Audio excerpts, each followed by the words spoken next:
में डिस्कस किए थे कुछ अभी करेंगे। ठीक है, चलिए आगे बढ़ते हैं। तो देखिए इसमें पहला ही क्वेश्चन आपका है, a simple harmonic motion is represented by this. तो हमको इसका एम्पलीट्यूड बताना है। तो जो ये 139 क्वेश्चन है, इसका आपका इक्वेशन दिया है F T equal to 10 sine 20t plus 0.5। ठीक है, तो इसको हम अगर स्टैंडर्ड इक्वेशन से आपके इक्वेट कर ले तो वो हो जाएगा ए साइन ओमेगा टी प्लस 5 कह दो या के एक्स भी कह सकते हो। ठीक है, तो फिर तो बात का रिलेशन है। तो इसमें जो ए होता है, दिस इज़ द एम्पलीट्यूड। मैंने आपको पहले भी एक क्वेश्चन बताया था, तो यहाँ से तो हमको सीधे दिया हुआ है, तो एम्पलीट्यूड कितना हो गया 10। तो आंसर कौन सा, सी। ठीक है, फिर हमारे पास क्या है, 140 क्वेश्चन है, the angle between wave velocity and the particle velocity of longitudinal wave. ठीक है, तो आपको पता होना चाहिए दो टाइप की वेव होती हैं, एक होती है लॉन्गिट्यूडनल और दूसरी होती है ट्रांसवर्स। ठीक है, इनके एग्जांपल क्या है, लॉन्गिट्यूडनल वेव का एग्जांपल है साउंड वेव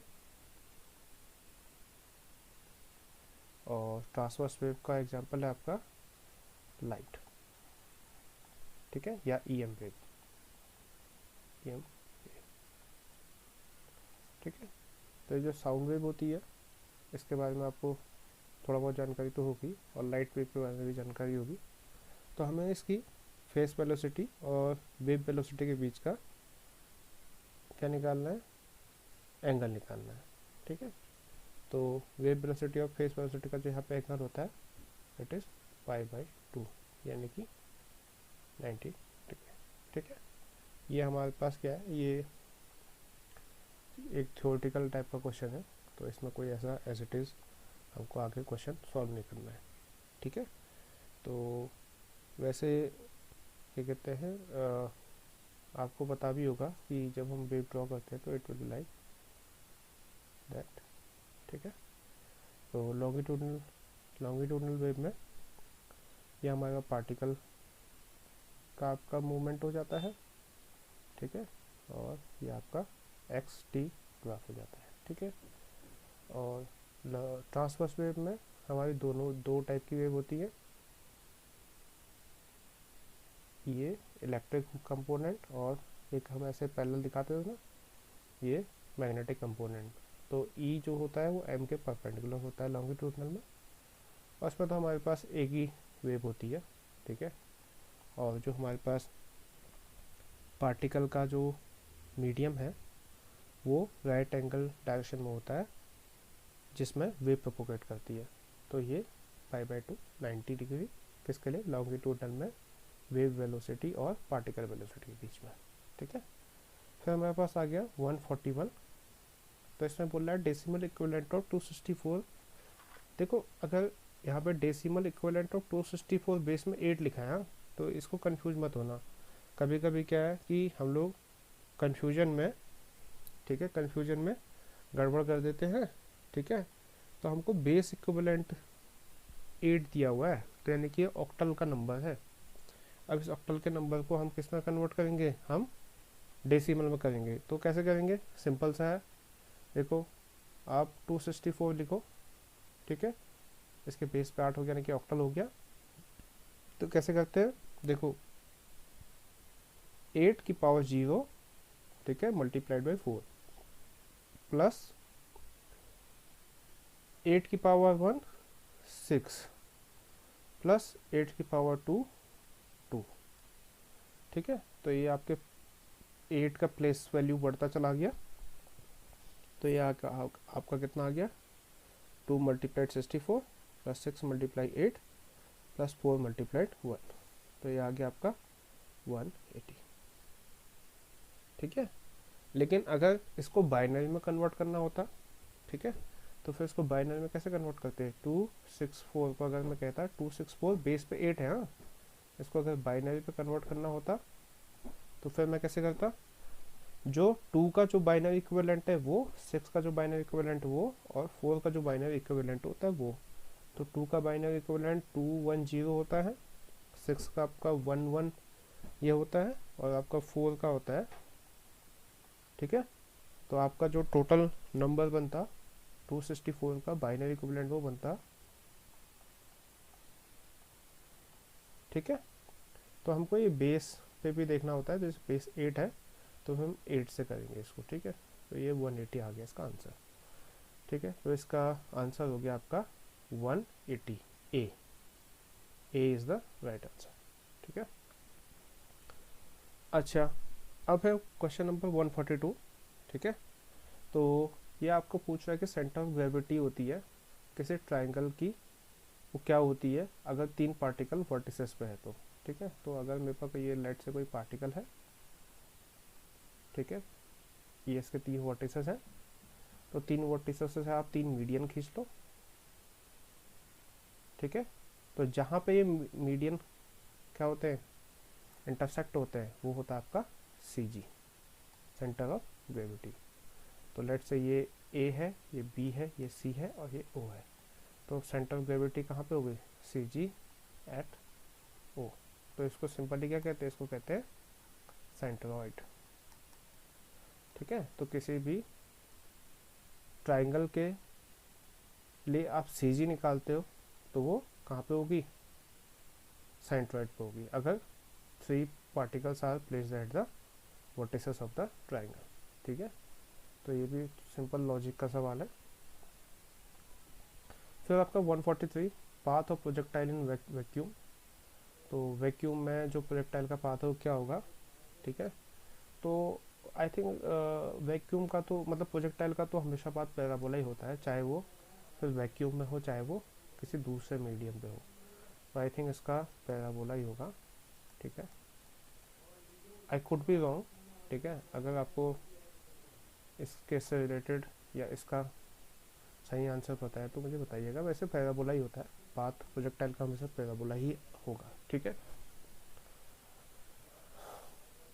क्योंकि स्ट्रेट लाइन हो नहीं सकता, एलिप्स भी पॉसिबल नहीं है, ठीक है। एलिप्स तो आपका क्या होता है, जो प्लैनेटरी मोशन होता है ना, प्लैनेट का जो मोशन होता है around sun, it is like of ellipse, ठीक है, जिसमें आपके semi major axis semi minor axis होते हैं।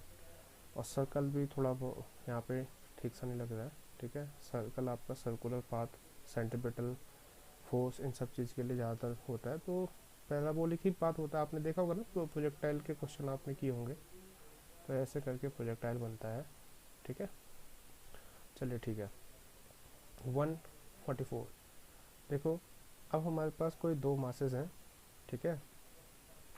एक मास 4m है और एक m है, ठीक है। या कह लो पहला m है और दूसरा 4m है, जैसा क्वेश्चन में दिया हुआ है, और इनका मोमेंटम इक्वल है, यानी कि P1 is equal to P2 है। हमको काइनेटिक एनर्जी का रेशियो बताना है, तो kinetic energy 1 ratio kinetic energy 2, ये हमको कैलकुलेट करना है, ठीक है। तो देखो P1 is equal to P2, P1 के लिए क्या हो जाएगा, M1 V1 is equal to M2 V2, यही होगा। मोमेंटम क्या होता है, P is equal to MV होता है ना, P is equal to MV, हमको तो सबको पता है। तो जब आप इसको यहाँ पे पुट करेंगे, ठीक है, तो यहाँ से क्या आ जाएगा, देखो M1 दिया है हमको M, V1 हमको नहीं पता, M2 दिया है 4M और V2 हमको नहीं पता, M से M कैंसिल, तो जो V1 बाई V2 है, V1 बाई V2 का रेशियो है वो आ गया आपका 4, इनके वेलोसिटीज़ का रेशियो आ गया 4। अब क्या करो, अब kinetic energy 1 ratio kinetic energy 2 निकालो, तो 1 की हो जाएगी M1 V1 स्क्वायर और 2 की हो जाएगी M2 V2 स्क्वायर, ठीक है। तो हाफ से हाफ कैंसिल हो गया, M1 की जगह हो गया M, V1 यहाँ से जो हमने यहाँ पे कैलकुलेट किया था, यहाँ से हम V1 निकाल सकते हैं 4V2 निकाल सकते हैं ना, तो जाएगा आपका 16V2 स्क्वायर, इसकी वैल्यू पुट करी ना, और सेम यहाँ हो जाएगा आपका M कितना था 4M और V2 स्क्वायर, ठीक है। तो V2 स्क्वायर से V2 स्क्वायर कैंसिल, M से M कैंसिल, 4 से 16 4 टाइम गया, तो ये आ गया 4:1। तो काइनेटिक एनर्जी ऑफ 1 तो काइनेटिक एनर्जी 2 इज़ 4:1। ठीक है, बात क्लियर है। तो इसका आंसर कौन सा हो गया, इसका हो गया आंसर नंबर बी। अब देखो ये क्वेश्चन आया 156, ये तो आपको सबको याद ही होगा, परमिटिविटी इन फ्री स्पेस यानी कि एप्सिलॉन नॉट। तो ये तो स्ट्रेट फॉरवर्ड क्वेश्चन है, क्या होगा इसका आंसर। इसका आंसर, चलिए अगर आपको एप्सिलॉन नॉट की वैल्यू पता है बट आपको उसका यूनिट नहीं पता है, तो यूनिट कैसे निकालोगे। देखो एफ इज इक्वल टू होता है आपका 1/4 pi epsilon not Q1 Q2 by R square, ये होता है। अब आपको एप्सिलॉन नॉट की वैल्यू तो याद है लेकिन उसकी यूनिट याद नहीं है। ठीक है, ये दोनों में सेम दिया है ना, लेकिन यूनिट थोड़ा बहुत डिफरेंट है, तो यहाँ से निकाल लोगे। तो एप्सिलॉन नॉट को लेफ्ट हैंड साइड ले जाओ और फोर्स को इधर ले आओ, तो हो जाएगा 4 pi F Q1 Q2 by R square. अब देखो Q1 Q2 यानी कि कुलाम डॉट कुलाम। ठीक है, 4 पाई की कोई यूनिट नहीं होती, फोर्स की होगी आपकी न्यूटन, और आर है आपका डिस्टेंस जो होता है मीटर, ये हो गया मीटर स्क्वायर। तो क्या यूनिट आ गई, कुलाम स्क्वायर पर न्यूटन मीटर स्क्वायर। तो एप्सिलॉन नॉट की हमको यूनिट क्या पता चल गई, कुलाम स्क्वायर पर न्यूटन मीटर स्क्वायर। तो कभी कभी क्या होता है, हमको कांस्टेंट की वैल्यूज़ तो याद होती हैं बट उसकी यूनिट याद नहीं होती, और जनरली ऐसा होता है, यूनिट्स याद नहीं रहती है। ठीक है, तो हम ऐसे उसकी यूनिट निकाल सकते हैं, तो इसका आंसर हो गया सी। ठीक है, तो आपके पास अब परमिटिविटी के बारे में आपको पता चल गया और उसकी यूनिट भी पता चल गई, और यूनिट हम निकाल सकते हैं। ठीक है, जरूरी नहीं कि आपको यूनिट याद रखना, अगर आपको फॉर्मूलाज याद हैं तो आप फॉर्मूलाज से भी हर क्वांटिटी की यूनिट भी कैलकुलेट कर सकते हैं। और जो इस टाइप की यूनिट्स होती हैं वो क्या होती है, थोड़ा सा लेंथी होती हैं, तो याद नहीं हो पाती हैं। ठीक है, मुझे तो अक्सर नहीं होती, तो फिर मैं फॉर्मूले से निकाल के यूनिट पता करता हूँ। ठीक है, चलो 157। तो effective capacitance between A and be in the figure shown, ये जो आपका ए और बी है इसके बीच में हमको इफेक्टिव कैपेसिटेंस की वैल्यू बतानी है। तो देखो हमेशा याद रखना कि जब भी हमारे पास ऐसा कोई सर्किट हो तो ये कैसा होता है, ये व्हीटस्टोन ब्रिज जैसा ही होता है। ठीक है, और व्हीटस्टोन ब्रिज में भी आपका क्या कहते हैं, कैपेसिटर्स यूज हो सकते हैं। जनरली हमने व्हीटस्टोन ब्रिज में हमेशा रेसिस्टर्स यूज़ किए हुए हैं, बट उनके जगह कैपेसिटर भी यूज़ हो सकते हैं। ठीक है, तो अगर मैं इसकी कंडीशन चेक करूँ, जो बैलेंस व्हीटस्टोन ब्रिज की कंडीशन होती है, तो वो होती है आपकी, जैसे वो तो जनरली ये होती है R1/R2 is equal to R3/R4। अब यहाँ पे तो रेसिस्टर है नहीं, तो मैं इनको कैसे कर सकता हूँ, C1/C2 इक्वल टू C3/C4 ऐसे कर सकते हैं। तो ये C1 ले लो, इसको C2 ले लो, इसको C3 ले लो और इसको C4 ले लो। तो ये एक आ रहा है, मतलब ये कंडीशन सेटिस्फाई हुई। चलो देख लेते हैं, ये है 3/4। ठीक है, C1/C2 की वैल्यू, और C3 और C4 की वैल्यू है 6/8 यानी कि 3/4। तो देखो ये कंडीशन सेटिस्फाई हो गई, कौन सी, बैलेंस कंडीशन। तो बैलेंस कंडीशन में क्या होता है कि ये जो बीच में आपका 2 फेरेड का आपको रेसिस्टर दिया हुआ है, माइक्रो फेरेड का कैपेसिटर दिया हुआ है, इस पर नो करंट होगी। तो नो करंट इन 2 माइक्रो फेरेड, तो इसको हम सर्किट से एलिमिनेट कर देंगे। ठीक है, जब उसमें करंट ही नहीं तो उसका कोई उसको वहाँ पे रखने का तो कोई वैल्यू, मतलब सवाल पैदा होता नहीं ना। तो हम आपका व्हीटस्टोन ब्रिज में भी सेम करते थे, क्या करते थे, R1/R2 equal to R3/R4 check करते थे, और जैसे ही हमको पता चलता था कि ये रेशियो सेम आपके इक्वल आ रहे हैं, तो हम जो सेंटर पे जो होता था गैल्वानोमीटर का रेसिस्टेंस और उसका करंट IG उसको 0 कर लेते थे, तो सेंटर वाला आपका पोर्शन सर्किट से रिमूव हो जाता था। तो अब ये क्या बच जाएगा, अब ये सिर्फ इतना सा बच जाएगा,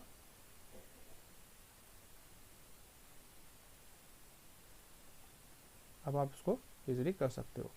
ठीक है, ये 3 है, 6 है, 4 है, 8 है। अब ये देखो ये ऊपर वाले जो हैं, ठीक है, 3 और 6 ये पैरेलल में है, और 4 और 8 पैरेलल में है, सॉरी सीरीज में है। 3 and 6 आर इन सीरीज,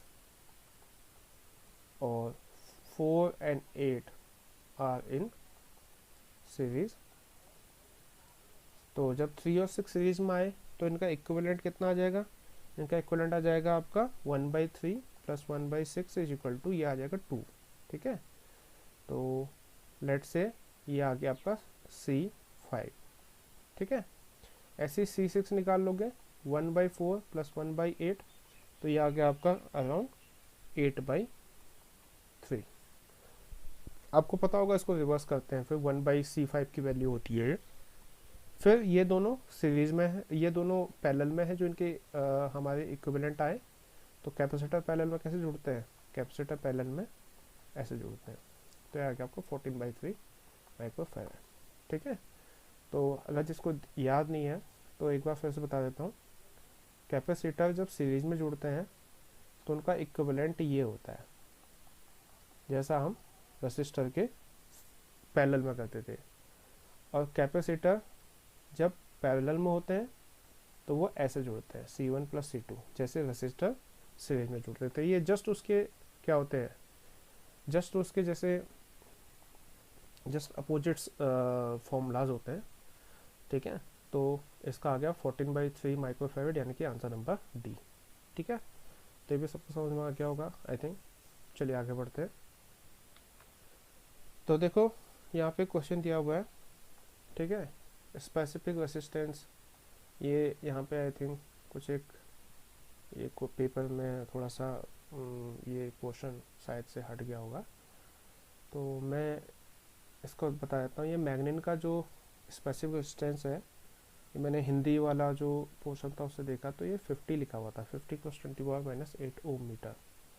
और resistance of cube of length 50 centimetre. तो हमको रो दिया हुआ है, ठीक है, हमको आर निकालना है, हमको एल भी दिया हुआ है, ठीक है। तो आपका जो फॉर्मूला होता है वो क्या होता है, वो होता है are equal to row L/A। यही फॉर्मूला होता है रेसिस्टेंस का।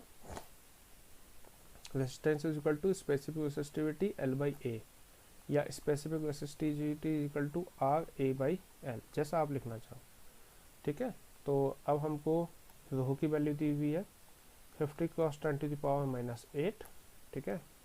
लेंथ कितना दिया हुआ है 50 सेंटीमीटर, तो 50 सेंटीमीटर दिया है तो उसको मीटर में कन्वर्ट कर देंगे, दिस विल बी 0.5 मीटर, ठीक है। और बेस पे एरिया, तो देखो क्यूब जो होता है, ठीक है, जो क्यूब होता है, ठीक है, क्यूब का वैसे तो आपका जो एरिया होता है वो 6a² होता है, ठीक है। अब लेकिन ये क्या होता है, यहाँ पे जो ये a होता है, this is the area of cross section, ठीक है, ये एक क्रॉस सेक्शन का एरिया होता है। तो जैसे मेरे पास ये क्यूब है, तो इसका एक क्रॉस सेक्शन क्या हो जाएगा, कोई सा भी एक फेस, ठीक है। तो जो एक फेस होता है वो किसकी तरह होता है, स्क्वायर की तरह होता है, जिसका एरिया क्या होता होता है, लेंथ क्रॉस ब्रेथ, ठीक है। तो जब हम इसको करेंगे, ठीक है, इसका एरिया निकालेंगे, ये क्रॉस सेक्शनल एरिया होता है, इसको टोटल सरफेस एरिया मत समझना, क्रॉस सेक्शनल एरिया होता है एक सेक्शन का एरिया। तो हो जाएगा आपका 0.5 मल्टीप्लाइड 0.5, ठीक है। जब आप इसको सॉल्व करोगे तो ये आ जाएगा आपका 10⁻⁻6 ओम, ठीक है। तो कौन सा ऑप्शन ठीक है, ऑप्शन नंबर ए। तो ये बात समझ में आ गई आपको, कुछ नहीं करना था, बहुत सिंपल सा क्वेश्चन था, ठीक है। बस ये ध्यान रखना कि जो यहाँ पे एरिया होता है, this is the area of cross section. अगर जैसे मेरे पास कोई आपका वायर भी है, तो वायर कैसा होता है, सिलेंड्रिकल इन शेप होता है ना, तो उसका एक ये जो क्रॉस सेक्शन का एरिया होगा वो, टोटल नहीं, ठीक है। तो यहाँ पे इस वायर का क्रॉस सेक्शनल एरिया कैसा है, ये एक सर्कुलर की तरह, सर्कुलर शेप की तरह, ठीक है। तो उसका क्रॉस सेक्शन एरिया आ जाएगा। ऐसे ये क्यूब था, तो क्यूब में क्रॉस सेक्शनल एरिया यानी कि किसी एक फेस का एरिया, ठीक है। चलो फिर नेक्स्ट क्वेश्चन देखते हैं। ये क्वेश्चन नंबर वैसे 159 है, ये आई थिंक क्रॉप हो गया है। अच्छा देखो, ये आपसे पूछ रहा है कि 5 कंडक्टर्स हैं जो एक पॉइंट x पे मिलते हैं, तो हमें 5th कंडक्टर की वैल्यू बतानी है। तो देखो मैं आपको यहाँ पे याद दिलाता हूँ कि आपने किरचॉफ के रूल्स पढ़े होंगे, ठीक है। एक को कहते हैं KCL, किरचॉफ करंट लॉ, एक को कहते हैं KVL, किरचॉफ वोल्टेज लॉ। तो ये किरचॉफ का करंट लॉ है। तो वो क्या कहता था, वो कहता था किसी भी जंक्शन पे, ठीक है, किसी भी जंक्शन पे total current total current coming is equal to total current leaving. मतलब किसी भी जंक्शन पे, जंक्शन क्या होता है, जंक्शन जैसे हम कहते हैं ना ट्रेन का जंक्शन, तो क्या होता है जहाँ एक तरफ से पटरी आ रही होती है, एक रेल लाइन आ रही होती है, एक तरफ से वो जा रही होती है, ठीक है। तो ऐसा एक जंक्शन होता है। तो यहाँ पे जंक्शन है एक्स। तो एक्स पे देखो कौन कौन सी करंट आ रही है। एक्स पे 5 आ रहा है और 4 है, और एक्स से लीव आउट कितने हो गए, तो उससे एक 3 होता है, एक 5 होता है। और लेट से किए इसको वाई कह दो, लेट से एक वाई करंट भी होती है। तो वाई इक्वल टू क्या आ गया, वाई इक्वल टू आ गया 1 एम्पियर, ठीक है। और आप इसको समेशन आई इक्वल टू 0 से भी कर सकते हैं, ठीक है। लेकिन अच्छे तरीके से समझना है और कभी गलती ना हो तो आप इसको अपना सकते हैं कि किसी भी जंक्शन पे the total current which is coming is equal to total current which is leaving. तो इसमें 1 एम्पियर आपका लीव हो रहा है, और उसकी डायरेक्शन क्या होगी, उसकी डायरेक्शन होगी टूवर्ड्स होगी, अवे होगी, अवे फ्रॉम द एक्स, यानी कि सी ऑप्शन है इसका, ठीक है। चलिए इसमें एक क्वेश्चन है 160, इसको देख लेते हैं। तो ये है आपका E is equal to AT plus BT square, ठीक है। अब इसको हमको न्यूट्रल टेम्परेचर इसका बताना है। तो देखो न्यूट्रल टेम्परेचर के लिए हमको कुछ नहीं करना है, जो ये E इक्वेशन दी है ना, आप इसका DE/dt कर दो, यानी कि मैक्सिमम की कंडीशन लगा दो, ठीक है। और क्यों होता है, जब हम इसका कर्व देखते हैं, ठीक है, E और T का कर्व देखते हैं, ये, ठीक है, ये T हो गया, ये E हो गया। तो जो ये होता है न्यूट्रल टेम्परेचर होता है, ठीक है, न्यूट्रल टेम्परेचर होता है, वो होता है आपका E की मैक्सिमम वैल्यू, न्यूट्रल टेम्परेचर, ठीक है, मैक्सिमम वैल्यू होती है। और मैक्सिमा के लिए हम क्या करते हैं, ये कंडीशन अपनाते हैं ना, derivative of something is equal to 0, ठीक है। और उसका डबल डेरिवेटिव कैसा आना चाहिए, उसका डबल डेरिवेटिव नेगेटिव आना चाहिए ना, ठीक है। मैक्सिमम कंडीशन के लिए यही होती है ना, ठीक है। तो हम क्या करते हैं, इसको इस कंडीशन में रखते हैं, तो हो जाएगा A plus 2BT is equal to 0। तो यहाँ से आपका T कितना निकल जाएगा, -A/2B, ठीक है। बहुत सिंपल सा क्वेश्चन था, बट मोस्टली बहुतों को जानकारी नहीं होगी इस बारे में कि what is a neutral temperature, ठीक है। तो न्यूट्रल टेम्परेचर क्या होता है, एक ऐसा टेम्परेचर जिसपे E की वैल्यू मैक्सिमम होती है। फिर मैक्सिमम की कंडीशन हमको पता है, हम क्या करते हैं, derivative of E is equal to 0 put कर देते हैं। चलिए आगे बढ़ते हैं। अब हमारे पास क्वेश्चन है, ठीक है, Lenz law is the consequences of conservation of, देखो ये तो भाई थ्योरी का सवाल है, ठीक है, ये होता है कंजर्वेशन ऑफ एनर्जी। और लेंज लॉ क्या होता है, ठीक है, लेंज लॉ ऐसा होता है कि जब हमारे पास क्या होती है, जो हमने क्या पढ़ा है, इंड्यूस्ड EMF के बारे में पता हमको, इंडक्शन के बारे में हमने पढ़ा है, ठीक है, इंडक्शन, फैराडे की इक्वेशंस आपने ये सब पढ़ी होंगी। तो उसमें लेंज लॉ ऐसा होता है कि जो इंड्यूस्ड करंट की जो डायरेक्शन होती है ना, ठीक है, direction of induced current is such that, ठीक है, जो इंड्यूस करंट प्रोड्यूस होगा उसकी डायरेक्शन ऐसी होगी कि magnetic field create bye induced current opposes that change